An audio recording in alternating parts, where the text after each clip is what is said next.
एक अल्लाह के बंदे के लिए नबी पाक अलैहिस्सलाम के गुलाम के लिए ज़रूरी करार दिया है। वो तीन खूबियां हैं, सादगी, आजिज़ी और कनात। जिस आदमी के अंदर ये तीन बातें पाई जाती हैं कि वो सादा भी हो, इज्जो इनकिसार वाला भी हो, और जो चीज़ें अल्लाह ने उसे दी हो उस पर उसकी कनात भी हो, वो राज़ी भी हो, तो ऐसे शख्स पर अल्लाह तबारक व तआला की खास रहमत नाजिल होती है। जिस बंदे के अंदर ये सलाहियतें पाई जाएं। हम देखते हैं कि इस जमाने में सादगी, आजिज़ी और कनात वाला पहलू खासा मुश्किल होता चला जा रहा है। कोई भी बरादरी हो, कोई भी कबीला हो, कोई भी इलाका हो, लोगों को अपना आप दिखाने का बहुत शौक होता जा रहा है। मैं भी हूं, मुझे भी मानो, मेरी भी सुनो और मेरी भी तारीफ करो, मेरी तरफ भी तवज्जो करो, ये माहौल बन गया। अगर आप सादगी वाले नहीं होंगे तो फिर आपने कुछ चीजें उधार की ओढ़ी होंगी जो असल ने, सादगी जो होती है वो असल होती है, असल रूप होता है आदमी का। अगर आपके अंदर सादगी नहीं होगी तो फिर आपने कुछ चीजें ऐसी अपने ऊपर लागू कर रखी होंगी जो आपका असल नहीं। तो जब आदमी असल से हटता है तो बेसुकून होता है। अल्लाह तबारक व तआला ने मुंह में दांत बनाए हैं तो ये असल है। इनके अंदर धागे के बराबर भी कोई चीज चली जाए तो वो बेचैन कर देती है, क्योंकि वो असल नहीं होती। तो जब आप सादगी में रहेंगे तो असल जगह पे रहेंगे, असल जगह पे, फिर आप तकलीफ में मुब्तला नहीं होंगे। आजिज़ी का मतलब ये होता है कि आप अल्लाह के किसी बंदे को हकीर ना समझें, छोटा ना समझें, जलील ना समझें। एक होती है एहसासे कमतरी कि समझना कि मैं माली तौर पे मेरे पल्ले कोई शय नहीं है, देखो कितना, ये एहसासे कमतरी है। आजिज़ी ये होती है कि ये ना समझ ले बंदा कि मेरे अंदर सलाहियत ज्यादा है, ये कमी है, ये छोटा है, ये निकम्मा है, ये बिल्कुल गुनाहगार है, ये तकब्बुर है। आजिज़ी से रहें, अल्लाह के हर बंदे को अपने से अफजल समझें, आजिज़ी के साथ रहें। कनात ये है कि आपको जो अल्लाह ने दिया है समझें कि मेरा रब सबसे ज्यादा मेरे ऊपर ही मेहरबान है, उसने जो मुझे दिया है वो किसी और को नहीं दिया। ये शुक्र के तौर पर, तकब्बुर के तौर पे ये भी नहीं। कनात करें। आजिज़ी जब आपके अंदर होगी, सादगी होगी, तो जिंदगी इत्मीनान से गुजरेगी, सुकून से गुजरेगी। और आजिज़ी और सादगी का ये वाला तर्जुमा नहीं कि जिस बंदे ने मैले कपड़े डाले हो आप समझे कि ये बड़ा सादा आदमी है जी, हफ्ता आया नहाया नहीं तो सादा है। ये सादगी नहीं होती। नफासत तो हुसैन है इस्लाम का। नबी पाक सल्लल्लाहु अलैहि वसल्लम ने एक मालदार आदमी को फटे पुराने कपड़े पहने हुए देखा था तो हुजूर ने मना किया था।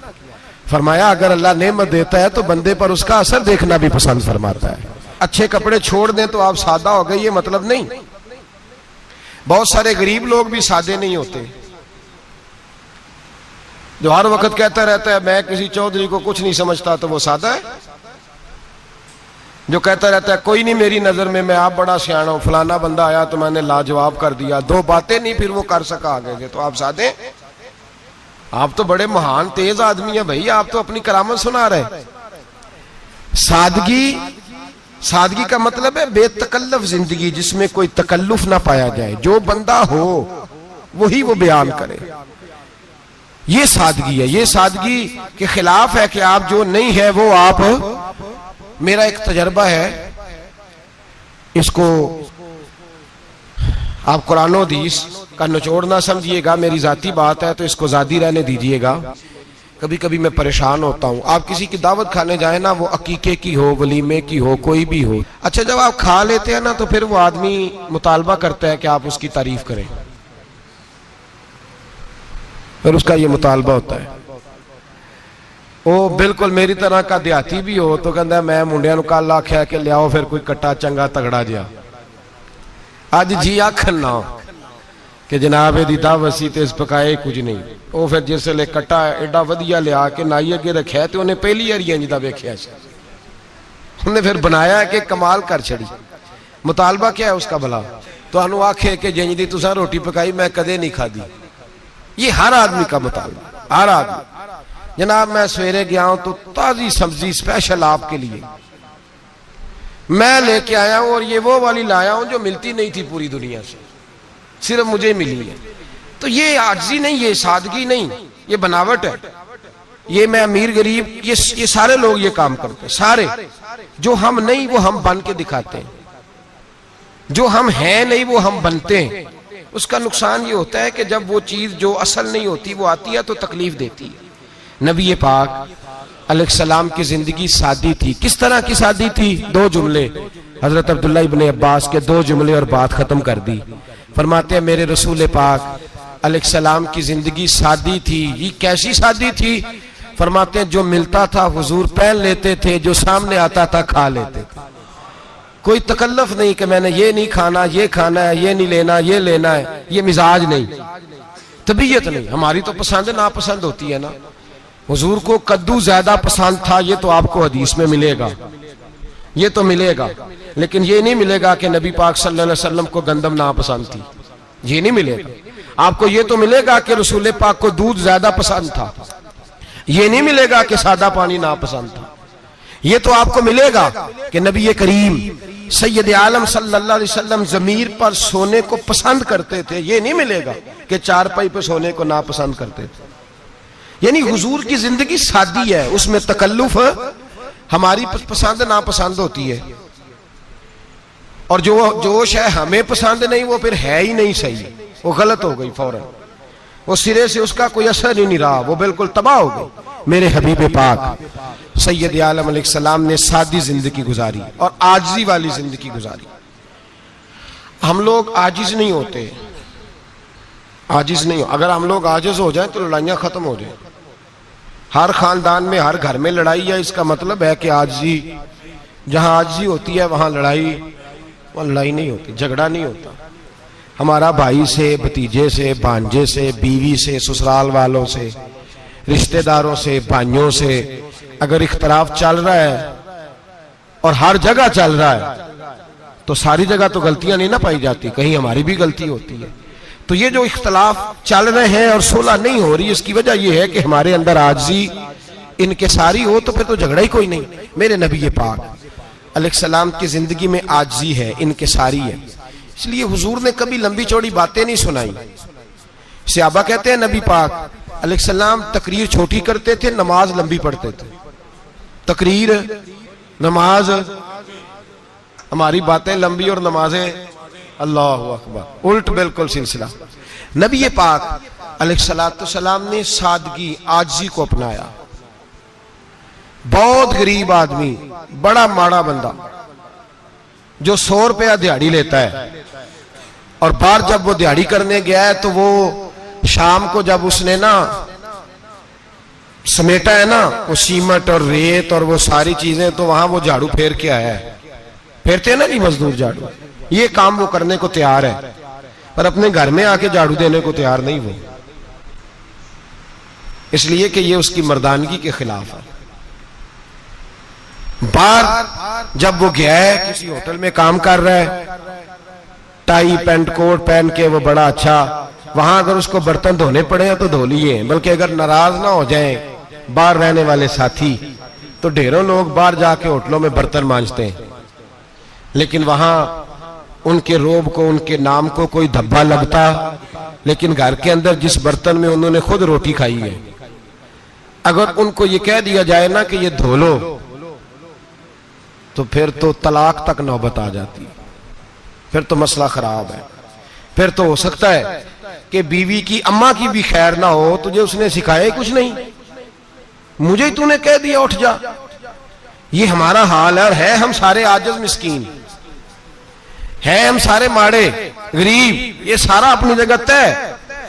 लेकिन जहां डटना है, बल्कि यूं समझ लें कि जहां रोब ना चला वहां मिस्कीन हो गए, और जहां चल गया अब बादशाह हो गए। मेरे रसूल पाक सैयद आलम अलैहिस्सलाम का उसवा नूर सुनो, सैयदा तैयबा ताहिरा हजरत आयशा सिद्दीका रदी अल्लाह ताला अन्हा फरमाते हैं, हुजूर घर में आते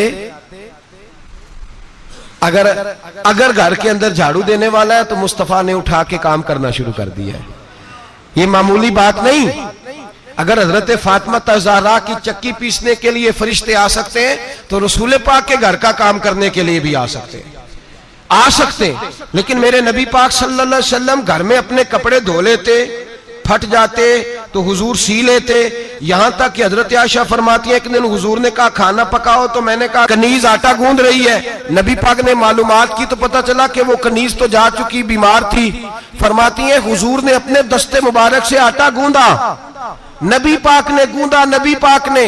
लगे जो मजदूर शाह ऐसा, न धुन न दौलत सरबराह ऐसा, अर्श नशी का जमी पे घर है, मेरा पैगंबर अजीम तर है। नबी पाक ने आटा गूंदा और आटा गूंद के फरमाया आयशा आओ रोटी पका दो। मैंने आटा गूंद दिया है। ओ भाई मैं बहुत बड़ा नवाब हूं मैं आजिज मिस्कीन, लोगों की मैं कमियां कोताहियां सुनाता हूं, लेकिन अगर जरा सा भी हाथ हिलाना पड़े तो उस वक्त ना जहां रोब चलता है वहां तो चलाना चाहिए ना। जितना हमारा दबदबा बनता है आजिज़ी इनकिसारी, ये इंसान को संवारती है, ये उसको सुकून देती है, ये उसके अंदर पैदा करती है वो चीज जो उसे अल्लाह के करीब करती है। अगर आप बड़े हैं तो फिर आप बड़े ही रह जाएंगे, बन कुछ नहीं सकेंगे। अगर आप में तकब्बुर है तो फिर अना का बुत कायम हो जाएगा, बन कुछ नहीं सकेंगे आप। हर आदमी को अपना आप दिखाने का शौक है, बनाने का शौक है, शोहरत, नाम भरी, अपने आप को जाहिर करना, बताना। 1,44,000 सहाबा थे मेरे रसूल पाक के, सारे कहिए सल्लल्लाहु अलैहि वसल्लम। जब हुजूर का नाम सुने तो दरूद पाक पढ़ा करें सल्लल्लाहु तआला अलैहि वसल्लम। 1,44,000 सहाबा थे, काम कर गए, किसी ने नाम नहीं बनाया, काम किया। शायद चंद 100 के नाम किताबों में मिलते हो, बाकियों ने काम किया, नाम पर तवज्जो ही नहीं। और कुछ ऐसे भी थे जो आए नहीं, बात मानी है मेरे नबी पाक की, हजरत वैसे करनी रदी अल्लाह, तशरीफ नहीं लाए, घर रह के भी हुजूर की बात मानी है। माँ की खिदमत करो, नहीं आए, खिदमत करी, तशरीफ नहीं लाए, घर रह के बात मानी। दर्जा क्या दिया मेरे रसूल पाक अलैहिस्सलाम ने? ड्यूटी लगाई मौला अली शेर खुदा की, हजरत उमर फारूक रदी अल्लाह ताला, फरमाया मेरा जुब्बा ले जाना और मेरे अवैस से मिलना और उसे कहना मेरी उम्मत की बख्शिश की दुआ मांगे। भाई घर रह के बात मानी, कोई शोरा नहीं, कोई नाम नहीं। इमाम अब्दुल वहाब शौरानी कहते हैं करन के लोग उन्हें रोड़े मारते थे और उनसे पूछते थे तेरा नाम क्या है, तो जनाब वैसे करनी फरमाते थे अगर तो कयामत में बख्शा गया तो नाम बता दूंगा, और अगर वहीं अड़ गया तो नाम से क्या रह जाएगा, यहां तो लिखा रह जाएगा। और फिर दुआ मांगी, इमाम शौरानी ने लिखा है दुआ मांगी हजरत अवैस करनी ने, ए अल्लाह मैंने जिंदगी छुप के गुजारी है, मुझे जाहिर ना करना। मैं सिरापा मखजन राज था और रहा था मुद्दतों राज में, ये तो तेरा शौक के दीद कशा कशा मुझे खींच लाया मजाज में। ए अल्लाह मैंने पर्दे में वक्त गुजारा है, अल्लाह मस्तुरना बिसुत्रिकल जमील, ए अल्लाह बस मुझे पर्दों में रखना, पर्दों में उठ बुलिया चलो थे बसिए, जिथे बस देनी सारे ही अन्ने, ना कोई साड़ी जात पछाणे ना कोई सानू मन्ने। ए अल्लाह मुझे पर्दा दे, शोहरत नहीं चाहिए, मेरा नाम ना हो, कोई जाने कोई पहचाने ना, बस मैं तेरा हूं तो छुप के तेरे पास आ जाओ। इमाम फरमाते अल्लाह 70,000 फरिश्ते कयामत के दिन हजरत वैसे करनी की शक्ल के पैदा करेगा और उन फरिश्तों के अंदर छुपा के जनाब अवैस को अपनी और अपने महबूब की बारगाह तक ले जाएगा, चूंकि वो छुपे रहे, जरूरत नहीं। मैं सिरापा मखजन राज था, मैं तो रहा था मुद्दतों राज में, ये तो तेरा शौक के दीद कशा कशा मुझे खींच लाया मजाज में, शौक नहीं, मुझे भी पूछ लो, मेरा भी नाम ले लो। अब तो इस कदर ज्यादा अना का बुत आ गया, रोटी खिलाओ, जिसको खिलाई उसकी फोटो खींच के फेसबुक पे दो, पानी पिलाया तो पहले उसकी फोटो दे लो, अगर सलाम लिया तो पहले छोड़ दो यार, बस करो। ये अना के बुत बना लिया हम लोगों, किस चक्कर में पड़ गई है दुनिया। एक गरीब को 2, 4, 5 रुपए क्या दे दिए, एक आटे का थैले का दे दिया, 4 अखबारों में खबर दे दी, ये आजी है, ये तरीका है। अब तो लोग यहां तक रियाकारी करने लगे, नमाज पढ़ने के लिए आते हैं तो पहले फोटो खींच के आते हैं, जुम्मे की तैयारी करते हुए, बस कर दें, बस करें। कहीं रुके, किसी जगह स्टॉप करें, अपने अंदर इंकिसारी पैदा करें। जो खत्म हो गया वो बच गया, जो अपने आप को बनाता रहा वो कभी बन ना सका। बचा वही जो रब की बारगाह में मिट गया। हमारी तो उम्र गुजर गई है अपने आप को तामीर करते, सारी जिंदगी गुजर गई। मेरा भी नाम लो, 30 साल में रह के आया हूं जी सऊदी अरब के फलाने महल्ले में, किसी से मेरा नाम पूछोगे तो पहुंच जाओगे। क्या होते थे आप वहां, क्या नाम पूछे? वहां तो बादशाहों के नाम अब कोई नहीं लेता, मिट गए, जो आए थे चले गए। गखड़ आना तो चौक से किसी से भी पूछ लेना, मैं भी होता हूं, क्या होते हो? यहां बड़े लोग थे जिनका तूती बचता था, खत्म हो गए। तू और मैं भी जाने वाले, और जमाना आएगा, मिटने के लिए दुनिया आई है। अगर दुनिया में खुद ब खुद अपने आप को मिटा के रखोगे तो अल्लाह इज्जत अता फरमाएगा। हम तो इतना खड़े हुए हैं कि बहनों से, भाइयों से, ससुराल से, रिश्तेदारों से कट गए, इसलिए कि बोतनी टूट रहा अंदर का। मेरे नबी पाक सैयद आलम अलैहिस्सलाम के गुलाम बड़ा कुछ थे, पर उनकी जुबानों पे कभी कुछ होने का जिक्र नहीं आया। बड़ा कुछ थे वो, बड़ा कुछ थे। हजरत अबू बकर सिद्दीक रदी अल्लाह, बड़ा कुछ थे ना, क्या बात थी। मेरे मुस्तफ़ा करीम सैयद आलम सल्लल्लाहु अलैहि वसल्लम ने फरमाया, अबू बकर मेरा वो खलील है कि दुनिया में भी मेरा सज्जन है, कयामत में भी मेरा दोस्त होगा। दुनिया और आखिरत में वही अबू बकर है। महल्ले में 7 गरीब बच्चियां रहती हैं, वो कहती हैं हमारी बकरियां, बाप फौत हो गया, बकरियों का दूध धो दो। तो अबू बकर सिद्दीक बकरियों का दूध धोने चले जाते, उनके घर का काम काज करके आते हैं। सैयदना उमर फारूक, मेरे नबी पाक अलैहिस्सलाम ने फरमाया, फरिश्ते 950 साल मेरे उम्र की शान बयान करें तो खत्म नहीं हो सकती। इतना बड़ा शख्स उमर फारूक, इतना बड़ा आदमी। एक दिन ऐलान किया उमर फारूक ने, लोगों मस्जिद में आओ, बात करनी है। अमीरुल मोमिनीन का पैगाम है, सारे मस्जिद में आ जाए। खचाखच मस्जिद नबी सहाबा से भर गई। और ऐसा जब ऐलान होता था तो सहाबा दौड़ के आते थे, शायद को जंग है, शायद किसी ने हमला कर दिया है, शायद कोई नई बात है। दौड़े आए लोग, मस्जिद नबी खचाखच भर गई। सैयदना फारूक आजम रदी अल्लाह तआला अन्हु मिंबर पे बैठे।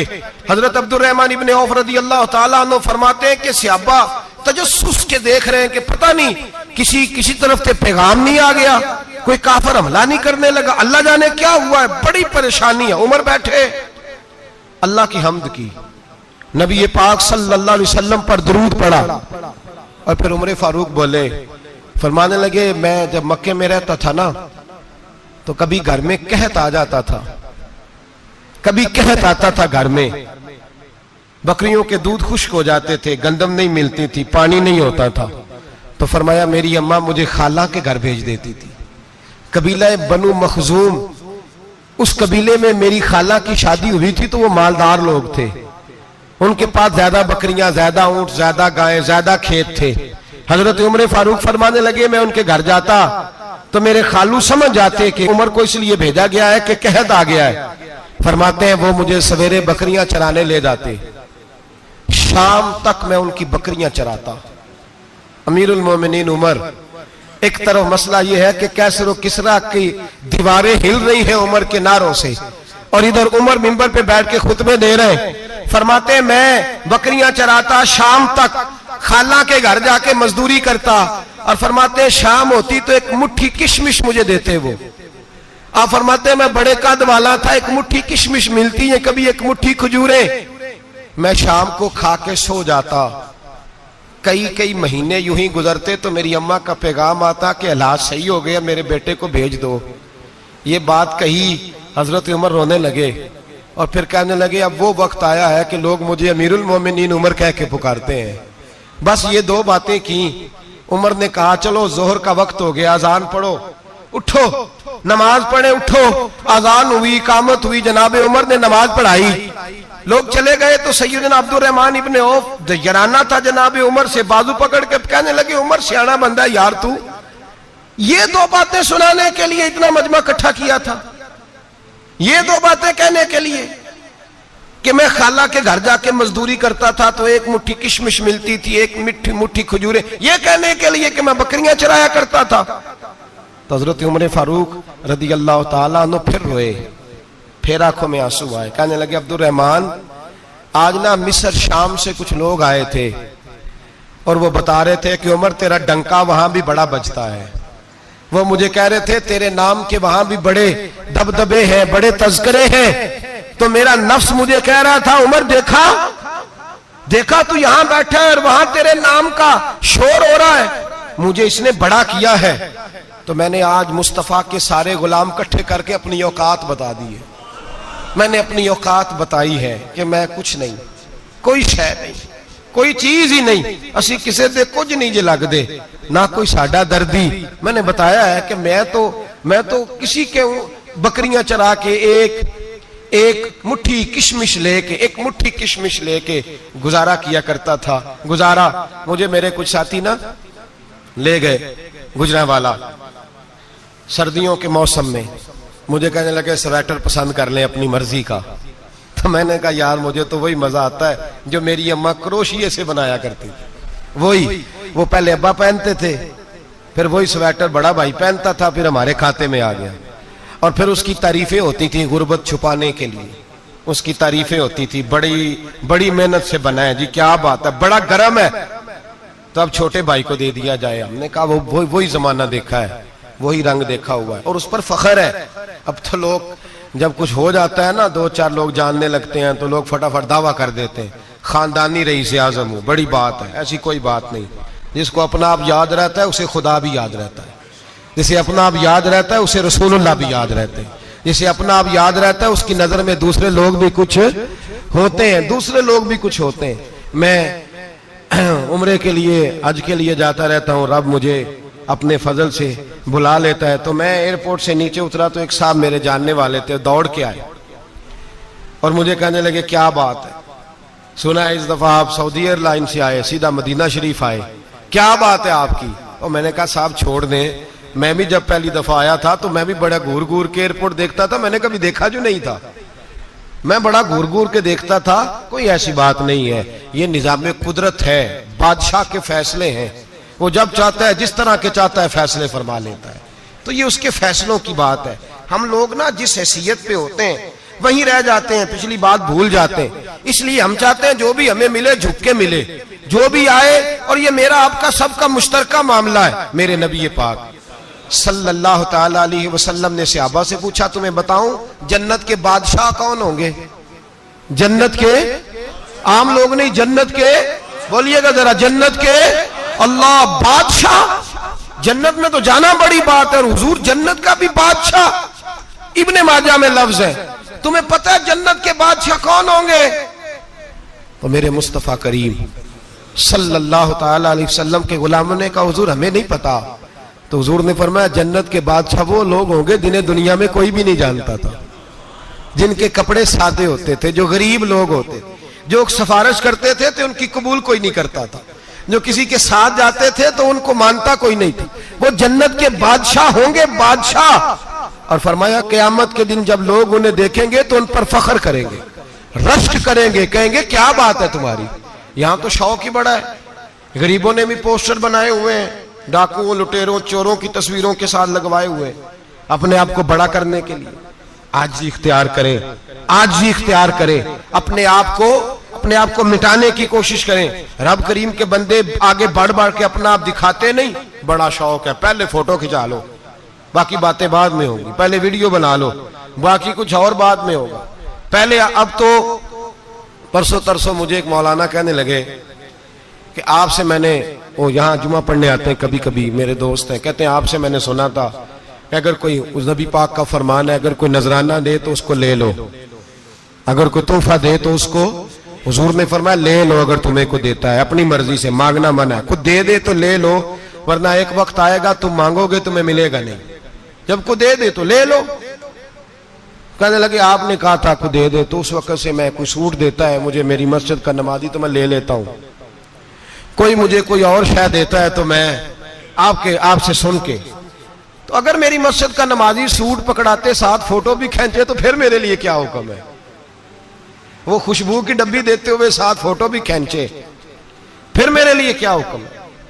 कहने लगे रमजान में ये हाल हुआ है कि लोग कपड़े दे रहे थे और फोटो खींच रहे थे, क्या चक्कर है, कहां चले गया? गरीब आदमी की इज्जत नफ्स को कुचल डाला पकड़ के। एक जोड़ा साल के बाद इमाम को दिया, उसकी भी तस्वीर खींच के फेसबुक पे दे डाली। ये हमारी आजिज़ी है, ये हमारा प्यार है, ये हमारा अंदाज है। भाई ये हम गलत रास्ते पे, गलत डगर पे चल निकले, हमें वापस आना पड़ेगा। मेरे नबी पाक अलैहिस्सलाम ने आजिज़ी को पसंद किया। हुजूर शोहरत से, नामवरी से दूर रहते। नबी पाक अलैहिस्सलाम ने आजिज़ी, इनकिसारी और सादगी और कनात इनको अपना के रखा, सीने से लगा के। ये नहीं कि माल नहीं आया, बहरीन से लाखों दिनार आए हुजूर के जमाना ज़ाहिरी में। तबूक के बाद फतुहात हुई तो लाखों दिनार आए, लेकिन हजरत आयशा कहती है हमारे घर में 4 दिन के बाद ही रोटी पकी है, हमने एक वक्त ही खाना खाया। लाखों रुपया आया है, पर हमारे घर के अंदर जो खाना आया है वो सिरका ही आया है। हमने रात अगर रोटी बच गई है तो सवेरे उठ के रात वाली खाई है। हमारे घर के अंदर वही हालात रहे, इसलिए कि मेरे नबी पाक अलैहिस्सलाम ने फरमाया मैं तुम्हारी दुनिया से हासिल करने नहीं आया, मैं तो मुसाफिर की तरह वक्त गुजारने आया। हम ज्यादा के चक्कर में निकले तो बड़ा कुछ कुचल के आ गए। बड़ा कुछ आजी जब पैदा होती है, इनकिसारी जब पैदा होती है, जब तवाज़ो आती है, फिर इंसान बनता है, फिर वो समझता है, फिर उसके अंदर तब्दीली आती, फिर वो। और बुजुर्ग फरमाते हैं आजी वाले को नमाज में भी लज्जत आती है, वरना तो किसी ने पूछा था, एक शायर इस्लामाबाद में रहते थे, तो उनसे किसी ने पूछा कि आपका शहर किस तरह का है। उन्होंने कहा मेरा उस शहर अदावत में बसेरा है जहां लोग सजदों में भी लोगों का बुरा सोचते हैं। मेरा उस शहर अदावत में बसेरा है जहां लोग सजदों में भी लोगों का, नमाज पढ़ते हुए कहते हैं देखो कितनी बू आ रही है इससे, कपड़े नहीं बदल के आया, नमाज पढ़ते हुए भी साथ वाले के बारे में बुरा सोच रहे। जब आजी सैयद अहमद कबीर रिफाई रहमतुल्लाह ताला अलैह, ये सिलसिला रिफाइया के शेख हैं, आला हजरत रहमतुल्लाह अलैह ने इनकी बड़ी तारीफ लिखी है फतावा रज़विया में। मिस्र के अंदर सिलसिला रिफाइया और शाज़िलिया, बहुत सारे लोग इस सिलसिले में मुरीद हैं। सैयद अहमद कबीर रिफाई इतने बड़े सूफी थे कि मेरे मुस्तफ़ा करीम सल्लल्लाहु अलैहि वसल्लम के रोजे पर हाजिरी देने गए। नबी पाक की बारगाह में हाथ दुआ करें, अल्लाह हम सबको वहां हाजिरी नसीब फरमाए, अल्लाह हम सबको बार बार ये मौके अता फरमाए। सैयद अहमद कबीर रिफाई हाजिरी देने गए तो जब नबी पाक के गुम्बद पे पहुंचे तो कहने लगे या रसूलल्लाह मैं कब्र देखने नहीं आया, मैं तो दीदार करने आया। हुजूर ये तो ज़ियारत में करता रहता था, दीदार करने आया। ये कह के रोने लगे, इतनी देर रोए कि मेरे मुस्तफ़ा करीम ने अपना दस्ते मुबारक कब्र से बाहर निकाल दिया, हाथ मुबारक बाहर आया। 10,000 लोगों ने देखा। कितने लोगों ने? अब यहां भी लोगों को शक होगा जी कैसे बाहर आया, तो बुखारी सुना देता हूं, मसला जरा हल हो जाए। मस्जिद नबी की तामीर हो रही थी, तामीर तो कहते हैं कि दीवार नहीं, तामीर करते वक्त ना एक दीवार गिरी, ये बुखारी के लफ्ज है। दीवार गिरी तो एक पैर बाहर आ गया, पैर को देखा तो कहते हैं हाथ रखते थे तो उसमें बिल्कुल ऐसे था जैसे खून साइडों पे हो गया, बिल्कुल जिंदा। शोर हो गया कि ये नबी पाक का कदम मुबारक है, हुजूर का। बहुत सारे लोग इकट्ठे हुए, उलमा को बुलाया, पैर देखा तो कहने लगे नबी पाक का नहीं, ये तो सैयदना फारूक आजम का है। जब ये कहा ना फारूक आजम का है तो फिर एक शोर उठा कि ये हाल है उनके गुलामों का, तो सरकार का आलम क्या होगा। ये हाल है उनके गुलामों का तो फिर सरकार का आलम। ये बुखारी है, तो जिंदा है वल्लाह, तो जिंदा है वल्लाह, मेरी चश्मे आलम से छुप जाने वाला। सैयद अहमद कबीर रिफाई इतने बड़े, नबी पाक सल्लल्लाहु अलैहि वसल्लम ने दस्ते मुबारक बाहर निकाला, 10,000 लोगों ने देखा। किसी ने हजरत सैयद अहमद कबीर रिफाई से पूछा कि बाबा इतना बड़ा दर्जा, इतना बड़ा मकाम कैसे मिला? तो बाबा जी कहने लगे जिंदगी में कभी किसी को हकीर नहीं समझा, किसी को कभी हकीर, कभी किसी को अपने से कमतर नहीं समझा। तो अल्लाह ने, देखे ना, अगर आप नहीं समझेंगे तो उसके लिए भी आपको उन्वान मिल जाएंगे, और अगर समझना है अपने आप को बड़ा तो उसके लिए भी मौके मिल जाते हैं। हजरत शफीक बल्खी बहुत बड़े सूफी बुजुर्ग हुए, पर नौजवान थे, जवानी में ही अल्लाह ने बड़ा मर्तबा दिया। हजरत अब्दुल्ला बिन मुबारक बूढ़े थे, दोनों एक महफिल में इकट्ठे हुए। अब बगदाद सारा मानने वाला था और दोनों का मानने वाला था। आखिर में दुआ बुजुर्ग कराया करते थे महफिल के इख्तिताम पर। हजरत शफीक बल्खी जनाब अब्दुल्ला बिन मुबारक से कहने लगे आप दुआ करें, आप दुआ करें, आप बुजुर्ग हैं। अब जिसने जो मानना है उसे उसके लिए उन्वान भी मिल जाएगा। हजरत सैयदना अब्दुल्ला बिन मुबारक कहने लगे, बेटे तू दुआ कर, तेरी उम्र थोड़ी है, तेरे गुनाह भी थोड़े हैं, तेरी उम्र थोड़ी है, तेरे गुनाह भी थोड़े हैं। तो सैयदना शफीक बल्खी कहने लगे, नहीं हुजूर आप दुआ करें, आपकी उम्र ज्यादा है तो नेकियां भी तो ज्यादा ही है ना, नमाजें भी तो आपकी ज्यादा है ना, रोजे भी तो ज्यादा, रमजान भी तो आपकी उम्र में ज्यादा है ना, आज भी तो आपने ज्यादा। अगर आपने किसी को अपने से बड़ा समझना है तो उन्वान आपको मिल जाए, छोटा समझना है तो उसके लिए भी उन्वान आपको। बात तो ये है कि आप क्या करना, अगर आप किसी को हकीर समझना चाहते हैं तो बात खत्म हो गई। सैयद अहमद कबीर रिफाई फरमाते हैं, जिंदगी भर कभी किसी को हकीर नहीं समझा। अल्लाह की सारी मखलूक की क्या बात है। अल्लाह कुरान में कहता है, इन्नल्लाह ला यस्तही अन यदरिब मसलन मा बऊदतन फमा फौकहा। अल्लाह शर्म नहीं करता कि एक मच्छर की मिसाल बयान करे या उससे भी कमतर। अल्लाह मच्छर की बात करता है इतना बड़ा होके, वो कहता है मैं करूंगा, मेरी मखलूक जो है तो हजरत अहमद कबीर रिफाई फरमाने लगे, मैंने कभी किसी को हकीर, बोलिए कभी किसी को हकीर। हम लोगों के पास उन्वान बड़े हकीर समझने के लिए, हम समझ लेते हैं। अमीर आदमी कहता है गरीब मेहनत क्यों नहीं करता, मेहनत करे अमीर हो जाएगा, उन्वान हुआ कि ना तनकीद करने का। 4 बच्चे हैं, करें कमाई, अमीर हो जाएंगे। अब वो हकीर समझ रहा है गरीब को, गरीब भी अमीर को हकीर समझता है। वो भी कहता है जो इसने कमाया सारा ही हराम है, जायज एक पैसा नहीं, उसने भी हकीर समझ लिया। यानी वो ये कह रहा है कि मैं हलाल खाता हूं, ये अमीर हराम खाते हैं, तो बात खत्म हो गई। उसने भी हकीर समझ लिया, इसने भी हकीर समझ लिया। अब उन्वान ही था ना, अगर उन्वान बदल लेते तो बात बन जाती। अमीर अगर ये कहता कि मैं इस गरीब की मदद करूंगा इसलिए कि पैसे मेहनत से नहीं मिलते, खुदा के फजल से मिलते हैं, तो वो ये ना कहता कि ये मेहनत करता तो आगे चला जाता। और गरीब अगर समझता इस बात को तो ये ना कहता अमीर सारे हराम ही खाते हैं, वो कहता भाई रब ने जो मेरे लिए पसंद किया मुझे दिया, जो इसके लिए पसंद किया इसे दिया, बात खत्म हो गई, झगड़ा खत्म। उन्वान तो मिल जाएगा आपको, मुस्बत भी और मनफी भी। तो अच्छी बात नहीं कि मुस्बत इख्तियार करें। सैयद अहमद कबीर रिफाई कहते मैं गुजर रहा था, एक दिन मेरे साथ ऐसा हुआ कि मैं गुजर रहा था खेत के अंदर से, इधर भी पानी था इधर भी पानी था। होता है ना पानी पानी होता है फसलों में कई दफा। कब होता है ज्यादा पानी? नहीं, जब कद्दू करीद है जी, और जब कद्दू करते हैं ना तो दोनों जाने पानी भरा होता है ना जी, वो ट्रैक्टर भी पानी में चलता है। मैं पेंडू हूं ना, मुझे ज्यादा पता है क्या हालात होते हैं। तो वो इधर भी पानी इधर भी पानी, तो दरमियान में से वो मुंडेर होती है छोटी सी, वाटा खीदा अपनी जुबान है। तो कहते इधर भी पानी था इधर भी पानी था। सैयद अहमद कबीर रिफाई कहते हैं मैं गुजर रहा था, असर की नमाज का टाइम हो गया, मैं जल्दी जल्दी जा रहा, सामने से कुत्ता आ गया। इंसान अशरफुल मखलूकात है, लेकिन वो अल्लाह का शुक्र करेगा कि उसने मुझे अशरफ बनाया है। ये नहीं कह सकता कि ये मखलूक हकीर है, ये बुरी है, ये नहीं कह सकता। शुक्र करे कि मुझे अल्लाह ने अशरफुल। सैयद अहमद कबीर रिफाई कहते कुत्ता आ गया सामने से। अब कुत्ता आया तो मुझे जल्दी थी, कुत्ता भी भीगा हुआ था। अब मेरा दिल करे कि कुत्ता नीचे उतरे तो मैं गुजरूं, कुत्ता खड़ा है कि ये साइड पे हो तो मैं गुजरूं। कहते हैं देर हो गई तो मुझे डर लगता था, मैंने कभी कुत्ते को भी नहीं झिड़का था, कभी कुत्ते को भी, अपनी इतनी हैसियत ही नहीं, झिड़का ही नहीं कभी किसी को। आप फरमाते हैं देर हो गई तो मैंने कहा या अल्लाह, हजरत सैयद अहमद कबीर कहते हैं मैंने कहा या अल्लाह इस कुत्ते को जुबान ही दे दे, मैं इसे कुछ समझा ही दूं, इसे जुबान ही दे दे, तू तो कादर मुतलक है। उसे जुबान दे दी। तो मैंने कुत्ते से कहा नीचे उतर जा, मैंने नमाज पढ़नी है। तो कहने लगा बाबा जी आप उतर जाए, आप उतर जाए, आप उतर जाए, मैं क्यों उतरूं? तो सैयद अहमद कबीर रिफाई कहते हैं मैंने उससे कहा कि बात यह है कि मेरे ऊपर नमाज फर्ज है, तेरे ऊपर फर्ज नहीं, तो मैंने नमाज पढ़नी है। अगर मैं खेत में उतर गया तो कीचड़ है, मेरे कपड़ों को मिट्टी लग जाएगी, पता नहीं पानी पाक है कि नापाक है, तो तू उतर जा, तेरे ऊपर नमाज नहीं फर्ज, तो मुझे जाने दे।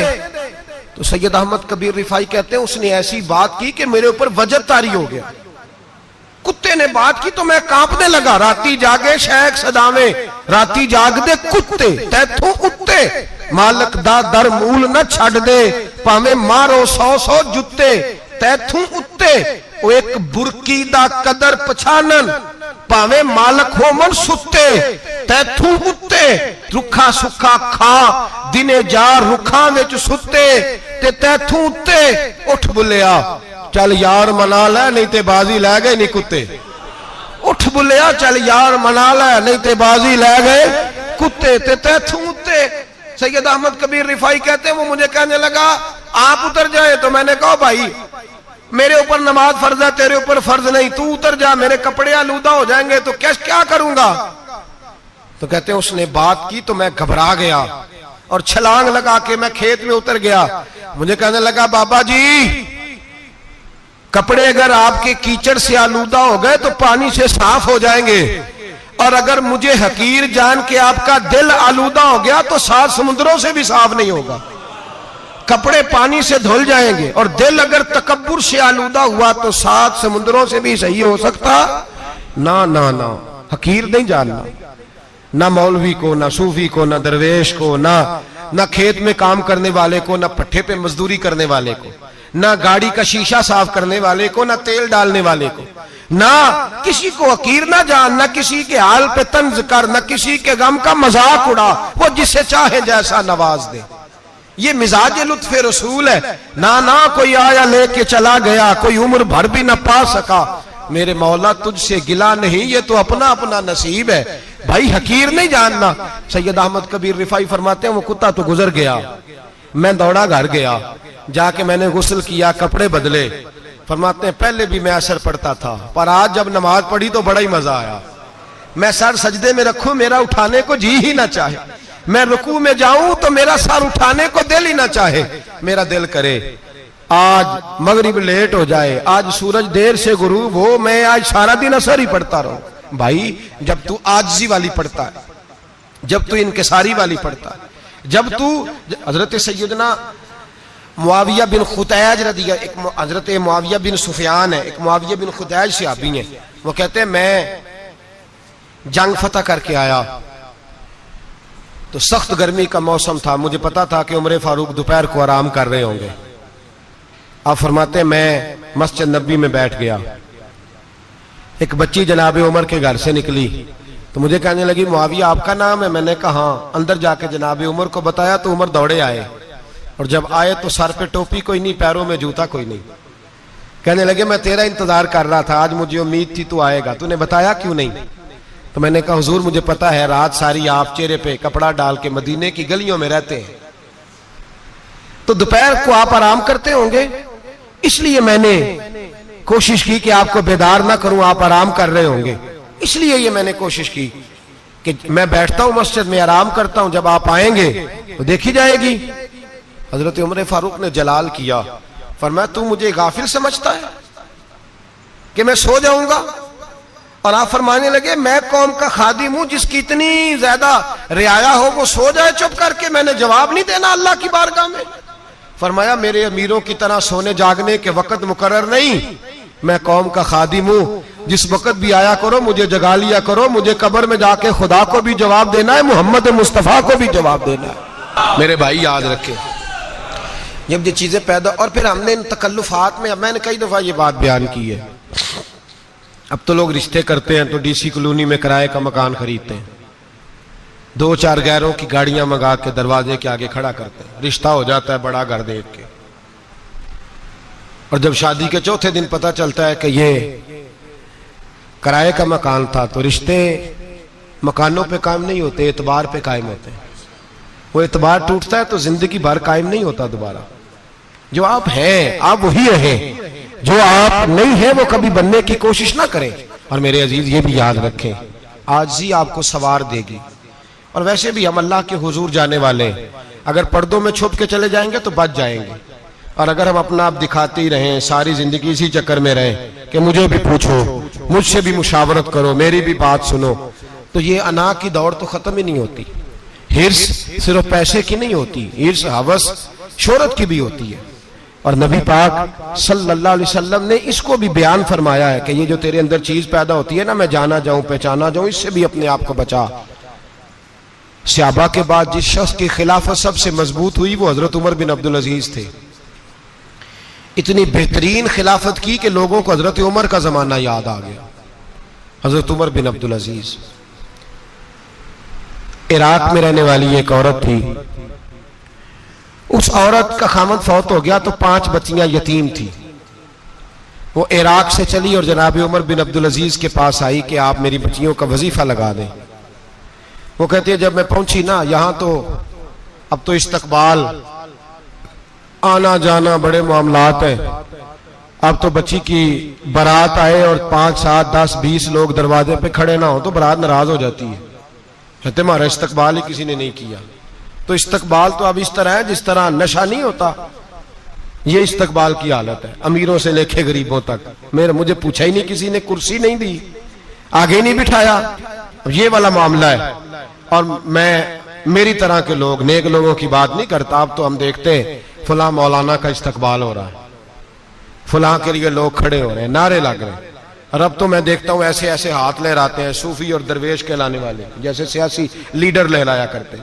ये क्या तरीका हुआ? ये कौन सा तर्ज जिंदगी? मेरे नबी पाक सल्लल्लाहु अलैहि वसल्लम ने फरमाया जो ख्वाहिश करे कि मैं आऊं और लोग खड़े हों वो तो जहन्नमी है, तो दोज़खी है। सारे वही तरीके हम इख्तियार करते जा रहे हैं, वही प्रोटोकॉल है हर जगह। वो लोग जिनके दरवाजे खुले होने चाहिए थे वहां भी हर वक्त के लिए मामला तय हो गए। याद रखें मेरे नबी पाक अलैहिस्सलातु वस्सलाम ने जो तालीमात दी, हजरत उमर बिन अब्दुल अजीज रहमतुल्लाह ताला अलैह। औरत कहती है मैं पहुंच गई, मैंने लोगों से पूछा घर कहां है, तो कहा वो जहां बोरी लटक रही है ना बाहर, टाट का पर्दा लगा हुआ है, वो हजरत उमर बिन अब्दुल अजीज का घर है। कहती है मैं दरवाजे पर दस्तक दी, एक औरत ने दरवाजा खोला तो मुझे बीबी जान के अंदर बुलाया। तो उनके घर के अंदर जब मैं दाखिल हुई तो बड़ा सारा सेन था, एक जानिब कुआं लगा था, एक तरफ एक बड़ा दरख्त था और एक छोटा सा बनाई हुई थी जगह बर्तन धोने के लिए। और बीबी ना बर्तनों को मिट्टी लगा के साबुन लगा के बैठी हुई थी, काम कर रही थी वो औरत। मुझे उसने दरख्त के नीचे बिठाया, पानी पिलाया। कैसे आई हो? मैंने कहा अमीरुल मोमिनीन से मिलना है। कहने लगी बैठो थोड़ी देर में आ जाते। कहती थोड़ी, मैंने समझा घर की कोई मुलाजमा है, मैं बैठ गई। थोड़ी देर गुजरी, फिर दस्तक हुई, उस बीबी ने उठ के दरवाजा खोला। तो जब वो शख्स अंदर आए तो कहने लगी बड़ी देर से बर्तनों को साबुन लगा के बैठी हूं, कहां रह गए थे? कहती है वो साहब कहने लगे बस जरा मसरूफ हो गया था, दौड़े गए, कुएं से पानी निकाला, बीबी को दिया, उसने बर्तन धोए। कहती है फिर थोड़ा सा सिरका और एक रात की रोटी वो लाई, उस शख्स ने खाई। मैंने कहा कि ये दोनों घर के मुलाजिम हैं, मियां बीवी काम करते हैं। जब वो खाना खा चुके तो वो औरत मेरे पास आई, कहने लगी उठ के मिल लो अमीरुल मोमिनीन से। मैंने कहा कौन अमीरुल मोमिनीन? तो कहने लगी कब से तो आए हैं, ये जिसने कुएं से पानी निकाला यही मुसलमानों का अमीर है, और ये जिसने दरख्त के नीचे बैठ के सिरके से रोटी खाई है यही है। ये फरिश्तों की दास्तान नहीं, ये वो लोग हैं। मैं रात को भी कह रहा था एक जगह पे कि ये लोग जो है ना जिनका आप रोज शिकवा करते हैं हुकूमतें बड़ी खराब हैं, ये कोई नहीं खराब, बिल्कुल खराब नहीं। जितने सियासी लीडर हैं सारे सही हैं। खराब वो लोग हैं जो इन्हें वोट दे के लीडर बनाते हैं, बिल्कुल खराब नहीं। मैं तो इनके हक में होता जा रहा हूं। नाराज हो गए ना आप लोग? अल्लाह करे तुसी हो जाओ तो अगले इलेक्शन च सियाने भी हो जाओ, आमीन तो कह दे। मैंने कोई मशवरा नहीं देना, इसलिए कि मेरी नजर में कोई ऐसा शख्स नहीं जिसके लिए मैं आपसे कह सकूं कि वोट दें। और हम तो ऐसी बात करें तो कई लोग नाराज होकर चले जाते हैं, लेकिन कोई परवाह नहीं, इसलिए कि ये दीन मेरे नबी पाक का दीन सिर्फ मस्जिद का दीन नहीं। इंशाअल्लाह आइंदा जुम्मे नजरिया पाकिस्तान बयान करूंगा और बताऊंगा कि पाकिस्तान का मतलब क्या, ला इलाहा इल्लल्लाह मुहम्मदुर रसूलुल्लाह सल्लल्लाहु अलैहि वसल्लम। हुजूर का जो कुरान नाफज होगा मस्जिद में, वो कुरान कचहरी में भी नाफज होगा इंशाअल्लाह। और वो कुरान नाफज होने आया है, असेंबलियों में वही कुरान नाफज होगा इंशाअल्लाह। और यही चिराग जलेगा तो रोशनी होगी। बयान करेंगे और डट के बयान करेंगे, आपको बताएंगे। बात जो बात समझा रहा हूं फिल वक्त वो समझे, मुजरम वो नहीं जो बड़ा बन के लूटता है, मुजरम वो है जो उसको सपोर्ट करता है, जिसने उसे बड़ा बनाया है। ये याद रख ले, हमारी कोई बचत नहीं होगी, हमसे पूछा जाएगा। हम सारे कचहरी में खड़े होंगे, अल्लाह सवाल करेगा कि तुम बताओ तुम इनके मददगार क्यों बने थे, तुम सपोर्ट क्यों करते थे, ये पूछा जाएगा और हमने जवाब देना है। बहरहाल आम दाम बरसरे मतलब जनाब उमर बिन अब्दुल अजीज रहमतुल्लाह अलैह के वो बीबी गई तो कहने लगी कि ये अमीरुल मोमिनीन ने कहा, वो उठ के हाजिर हुई, कहा हुजूर मैं इराक से आई हूं, मेरा खामद फौत हो गया, मेरी 5 बेटियां हैं, वजीफा लगा दे। वो बीबी कहती है मेरा दिल था कि यतीम बच्चियों का 100 दिनार साल का लगा देंगे तो बड़ी बात है। कहती है जब मैं उनके पास गई तो हजरत उमर बिन अब्दुल अजीज को बताया तो वो रोने लग गए और मुझसे माफियां मांगने लगे। मैंने कहा हुजूर आप क्यों माफी मांगते हैं? तो कहने लगे इसलिए माफी मांग रहा हूं कि तू मेरी रियाया में थी और तेरी 5 बच्चियां यतीम थी, तुझे खुद चल के आना पड़ा है। मेरा काम था तेरी खबर लेता, माफ कर दे अल्लाह की रिजा के लिए। उन्होंने वजीफा लिखना शुरू किया तो मेरी एक बच्ची का 1000 दिनार साल का लिखा। मैंने कहा अल्लाह तेरा शुक्र है। फिर दूसरी बच्ची का 1000 लिखा तो मैंने कहा अल्लाह तेरा शुक्र है। तीसरी का 1000, चौथी मैंने कहा शुक्र है। जब चौथी का लिखा तो मैंने कहा अल्लाह आपका इकबाल बुलंद करे, अल्लाह आपको हमेशा इसी तरह फलता फूलता रखे। कहते हैं जनाब उमर बिन अब्दुल अजीज ने कलम रख दिया, फरमाने लगे मैं 5वीं का वजीफा नहीं लिखूंगा, 4 बहनों से कहना बांट के इसे भी दे दें। कहा हुजूर क्यों? आप फरमाने लगे जब तक तू अल्लाह का शुक्र अदा कर रही थी मैं भी रब से जुड़ा हुआ था और अल्लाह से डर के लिख रहा था। अब तूने मेरी तारीफ की है, अब मेरी जात आ गई है, अब मैं अगर ये वजीफा लिखूंगा तो इससे अल्लाह राजी नहीं होगा, इससे मेरे नफ्स में रिया पैदा होगी। अब मैं 5वीं का नहीं लिखूंगा, जा और जाके इराक के गवर्नर को दे। बीबी कहती है मैं घोड़े पे बैठी और मैं चंद दिनों के बाद इराक पहुंची। जब सवेरे आके मैंने वालिए इराक को रुका दिया तो वो चीख मार के रोया। मैंने कहा क्या हुआ? तो कहने लगा बीबी आज रात को हजरत उमर बिन अब्दुल अजीज का इंतकाल हो गया, फौत हो गए, तो इंतकाल कर गए। कहती मैं भी तड़प के रोई। मैंने कहा मेरी यतीम बच्चियों का क्या बनेगा? तो वो गवर्नर कहने लगा तेरे वजीफे जारी रहेंगे, तुझे मिलते रहेंगे। तो कहने लगी कैसे? कहने लगा मैं अगर तो गवर्नर रहा तो तेरा वजीफा जारी रहेगा और अगर गवर्नरी से उतर भी गया तो मैं जाती तौर पे मालदार हूं, फिर भी तेरी बच्चियों के माहाना पैसे पहुंचते रहेंगे। मैंने कहा तू क्यों देगा? कहती वो रो पड़ा। कहने लगा अगर अमीर हजरत उमर बिन अब्दुल अजीज जैसे हो तो फिर अल्लाह गवर्नरों के दिलों में भी रहम डाल दिया करता है, फिर मेरे जैसे लोगों को भी वो बदल देता है। हजरत उमर बिन अब्दुल अजीज घर आए, 3 बेटियां थी। एक को आवाज दी, वो आई तो उसने मुंह पे हाथ रखा है। दूसरी को आवाज दी, वो आई तो मुंह पे हाथ रखा है। तीसरी को आवाज दी तो मुंह पे हाथ रखा है। आपने अपनी बीवी से कहा कि ये बच्चियां मुंह पे हाथ क्यों तीनों ने रखा हुआ, क्या बात है? तो बीबी रो पड़ी, कहने लगी 4 दिन हो गए मेरी बेटियां प्यार से रोटी खा रही हैं, 4 दिन हो गए, उनके मुंह से बदबू आती है इसलिए वो आपके सामने आती हैं तो मुंह पे हाथ रख लेती हैं 4 दिनों से। बीबी रो रही है। हजरत उमर जलाल में आ गए। आप फरमाने लगे तू ये रो रही है, तू रोई है, तूने मेरे घर में रह के अल्लाह की नाशुक्री की है, तू शुक्र अदा नहीं करती कि 3 वक्त प्याज और रोटी तुझे घर की 4 दीवारी के अंदर मिल जाता? रो रही है। और मैं आ मेरे साथ बाहर निकल, तुझे वो लोग दिखाऊं जो झोपड़ियों में रहते हैं और मांग के खाते हैं, आ तुझे दिखाऊं। इतनी नाशुक्री कि घर के अंदर प्याज पहुंच रहा है, रोटी पहुंच रही है और तू कहती है मेरी बेटियां प्याज से खाती हैं, शुक्र कर फाके नहीं काटने पड़े। फिर अगले लफ्ज कहे तो रो पड़े। फरमाने लगे मैंने तो मुस्तफा के वो हालात भी सुने हैं जिसमें कई दिन बीबी फातिमा ने फाके किए। तू घर के अंदर प्याज पहुंच रहा है, तो अभी भी सादगी, आजजी और कनात नेमत थी इन लोगों की। हमारे यहाँ रोज शिकवा है, किस बात का? गाड़ी कोई नहीं। रोज रोना है, किस बात का? बंगला कोई नहीं। रोज रोना है, किस बात का? बैंक बैलेंस कोई नहीं। 10 जोड़े क्यों नहीं ईद पे आए? और ये सिर्फ औरतों का मसला नहीं, हमारे अंदर भी ये बात बदर्जे औला। हम रोज अपने आप को मिस्कीन कहते हैं, गरीब कहते हैं, लाचार कहते हैं, मजबूर कहते हैं। कभी देखो वो जो झोंपड़ियों में रहते हैं। मौत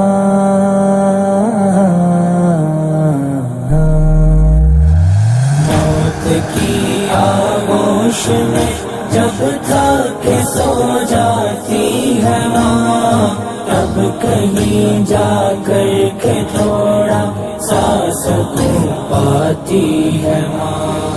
फिक्र में बच्चों की कुछ इस तरह घुल जाती है माँ।